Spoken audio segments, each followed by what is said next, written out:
Takže čaute, vítam vás do môjho prvého videa. Dnes si ukážeme, ako si spravíme resku na Minecrafte. Vlastne najprv si postavíme dom, ktorý ja už mám ako základy. A začneme robiť toto. Spravíme si najvyšší bod, ktorý musí byť vlastne mimo ako domu.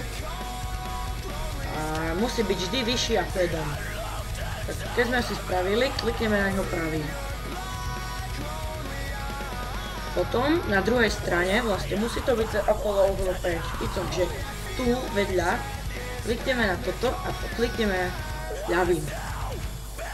A dáme res, create a meno resky napríklad. Tak, a resku máme vytvorenú. No takže potom si môžeme dokončiť dom.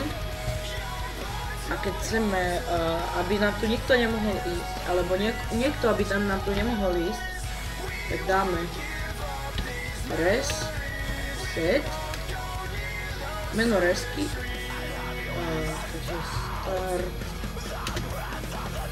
1, 2, 3 a napríklad dírka a move false.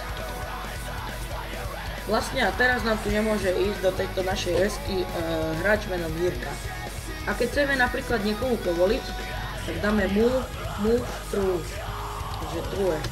Tak sme vlastne povolili. A keď chceme, aby niekto nám napríklad mohol tu aj stavať alebo nám pomôcť domom, tak dáme lomeno res, set, meno resky, takže start 1, 2, 3. Napríklad meno hráča dám Jirka